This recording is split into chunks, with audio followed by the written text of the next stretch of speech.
Well, howdy, booze and ghouls. It's once again spooky season, which means it is time for my annual Halloween series. This year I'm doing one of my favorite genres, which is Weird Westerns. Weird Westerns, for those of you not familiar, this is a genre of westerns that is combined with horror, science fiction, fantasy, something like this.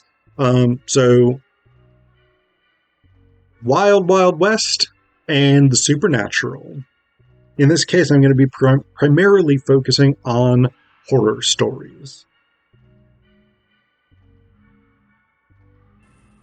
So for this video in my Halloween series, we're going to talk about Joe R. Lansdale's short novel, Dead in the West, which is a zombie apocalypse driven by a demon-possessed lynching victim destroying a town, confronted by an anti-hero narrative. So there's a lot going on. It's a complicated story. I think it's actually quite good. It's a concise book. It's about 120 or so pages in the actual story, 119 pages in the actual story. So it moves very quickly, and it does a really good job building some suspense. Right from the beginning, we have this sense that this is a rather unsavory East Texas atmosphere. We start with the prologue, in which a stagecoach full of people encounter something. There's some tension within the stagecoach itself, because the driver of the stagecoach is rather insulting to both a gambler who's on the stagecoach and a woman who is probably a prostitute who is also on the stagecoach. But then we have Jake, the shotgun driver. He had gone to pee, and it says, as he turned to start back to the coach, he saw a rope dangling from a nearby tree. He had not noticed it before, but now with the moon out, he could see it clearly. He went over and touched it, tugged on it. It was a hangman's noose and well tied. Someone had dangled, and from the looks of the blood on the noose, dried but not ancient, not too long ago, maybe yesterday or even last night. He slid his hand along the noose and was rewarded with a slight rope burn. Ow. He put the wound to his mouth and sucked. As he turned from the rope, a large spider-like creature scuttled from an overhead limb down the rope to where Jake's blood mixed with the hemp. The spider thing lapped the fresh blood. The creature changed, became larger, dropped from the rope, curled on the ground, and changed more. When the transformation was complete, it moved quickly into the woods. Jake never heard or noticed. He walked until he was almost to the road, and just as he was about to break out of the woods and into the clearing, a shape rose up in front of him. A man shape. Jake opened his mouth to scream, but he never got the chance. Nolan yawned. That's the stagecoach driver. Damn, he was getting sleepy. Real sleepy. He tossed the dead cigar butt away. He got a fresh cigar and a match. He pulled out his turnip watch, struck the match, and held it close to the watch face to check the time. A huge, long-nailed hand reached over his, snuffing the flame, crushing the watch and Nolan's fingers in one motion. The sound of watch and fingers breaking was very loud, but not as loud as Nolan's scream, brief as it was. The passengers came next. So that's where we start. Wow, what a good opening. And then we kind of largely drop that element of things for a good long portion of the novel. The element of this that we get sort of repeated, we then shift to part one of the novel, where we meet Jebediah Mercer, who is a reverend, a traveling reverend, saver of souls and killer of human beings. He carries a 36 Colt Navy tucked into his sash, and he is extremely good with it, as we later find out. He gives this kid in town a shooting lesson, and he just does, like, he shoots better than almost anybody realistically shoots. So he's an extremely impressive gunman. We learn that he has killed a lot of people in the service of God. He sees himself as a kind of avenging, not angel necessarily, but sort of vengeful right hand of God almost. But he also is losing his faith. He has these horrific nightmares where he sees these troubling elements of his past, including the reason that his father originally threw him out, which was that Jebediah had an affair with his sister, and he seems genuinely to have loved her. And as far as we can tell from his perspective, she genuinely loved him. But, that doesn't really fly with siblings. That's sort of not sufficient justification in most people's minds. And so his father threw him out, and he has sort of pined for his sister ever since. He has also recently become an alcoholic because of these nightmares, in which he sees himself in a distorted form having sex with his sister, and then he sees all of the people that he'd killed. He was in the Civil War, and he sees all the people he killed in the war. He sees all the people he's killed since the war. And then finally, as he's being taken down this river in the nightmare, there's this giant spider creature that swallows him up. So, in order to deal with those nightmares and to be able to sleep, he consumes vast quantities of whiskey. So he's gotten to this town of Mud Creek.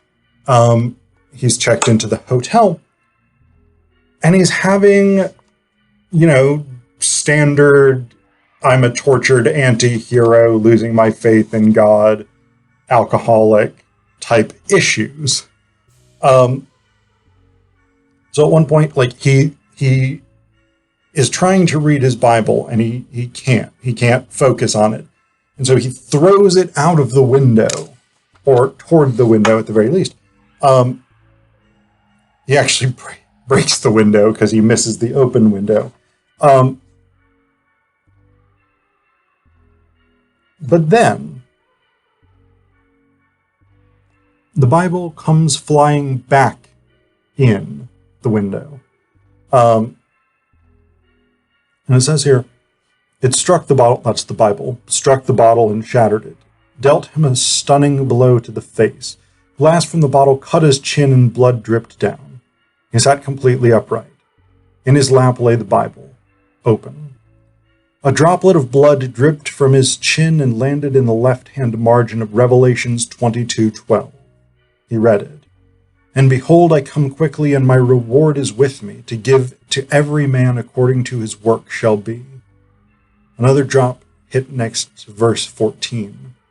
Blessed are they who do his commandments, that they may have right to the tree of life, and may enter in through the gates of the city. So he's got this sign from God. He takes it to be from God at the very least.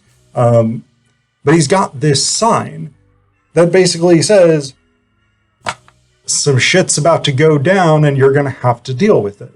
Now, for most of the novel, we don't know what that shit is. We don't know what's actually happening, but we get hints here and there. There's some talk about the lynching of a Native American man and his at least partially African American wife, but it takes quite a long time before we actually get that story recounted. It's about a little bit more than halfway through that we actually finally get the story of this lynching. Jedediah makes some friends-ish, makes some acquaintances at the very least. The kid that he ends up giving a shooting lesson to is kind of helpful to him. And there's this woman that he takes a really significant interest in. I can't remember if it's Abby. Yeah, I was thinking it was Anna for some reason. Abby, and her father, Doc, who's the town doctor, surprisingly enough. No, I only say surprisingly because typically the person called doc in a Western is the town doctor or dentist. So, real creative nicknaming there, people of Mud Creek. But, so Abby is very attractive, and Jebediah's really into her because she reminds him of his sister.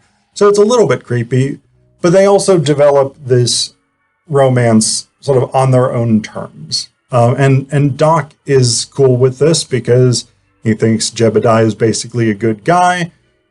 He doesn't really know about Jebediah's incestuous relationship or all of the people he's killed.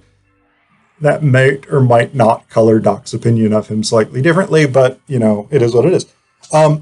So eventually Doc just gives us the story of this lynching.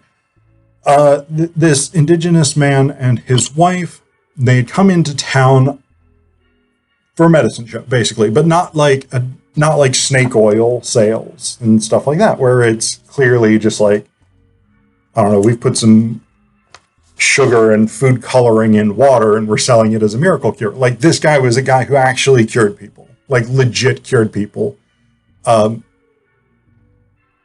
He was a shaman or a medicine man or something like this, because he could do cures that shouldn't have been possible. And Doc talks about having become resentful of this because this dude could cure people that Doc could not. And so people who are initially quite racist and very opposed to having a Native American and an African American on the outskirts of their town, as they start doing these sort of miraculous cures, people increasingly accept them. But one girl gets sick with pneumonia or something like this, and they go out to this medicine wagon, and the native guy, who we never find out a name for either of them, but the native guy gives her this medicine, or gives her father this medicine to give to her, and she appears to die. We later find out she actually either didn't die and her vital signs were just super, super, super faint, or she died and then the medicine brought her back, cured of the disease. Either way, she lives. She gets to survive. But because she appeared to die, her father and the sort of sheriff's deputy, who's super, super racist and really sketchy all around, they whip up a mob to go out and lynch them. And we learn that they brutally rape the wife, they mutilate her body, they cut off her breasts, cut off her ears, they skin her, and then finally they kill her.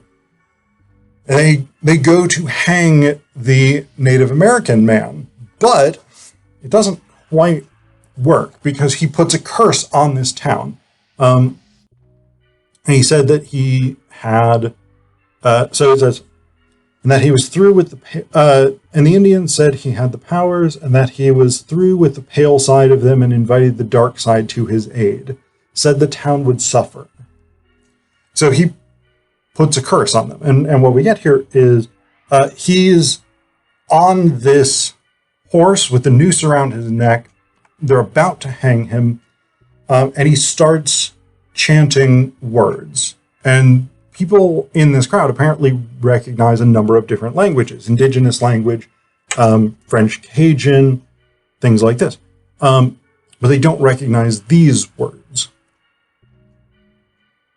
And it says here, the words weren't Indian. I don't know their source, but I recognized the words. This is Doc talking. He was not there. This is stuff that people had recounted to him later.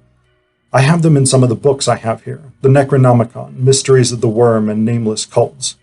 Basically, the words refer to something that at times has been called a Wendigo, a vampire, ghoul, or Nosferatu. Sometimes a mixture of all these things. According to my books, these words allow a sorcerer to invite a demon into his body for purposes of revenge. The demon lives for one thing, revenge.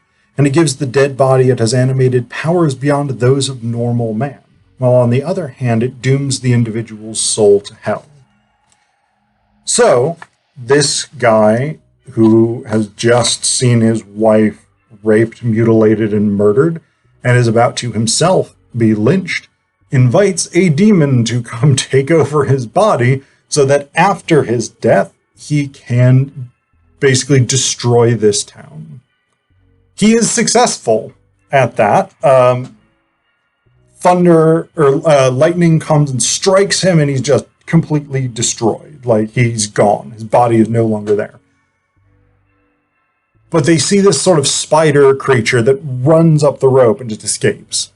And then they're just like, yeah, whatever, this all seems fine. And they go back into town, and then people start to be like, maybe that was a fucked up thing that we did. Maybe we shouldn't have done that thing. But too late. You play stupid games, you get stupid prizes. And in this case, the prize is that the dead Native American is not dead. He's this sort of shapeshifter who can transform into a spider, can transform into a very large, powerful version of himself, can transform into something more like a vampire, maybe? It's not entirely clear in all the instances what exactly he's transforming into. But he killed all the people in the stagecoach. But they don't stay dead. We get zombies who rise up, zombies who are susceptible to sunlight. That's worth noting. Not all zombies are susceptible to sunlight in all versions of zombie mythology.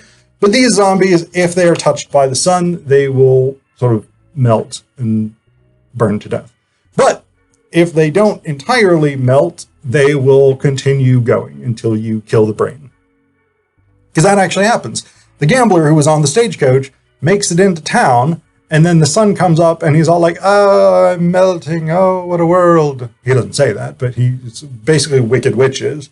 But Doc and the Reverend scoop up his melting body into a wagon, or a wheelbarrow, and take it into Doc's study, where it later, in its melted, fragmented form, comes back to life that night and tries to kill Doc.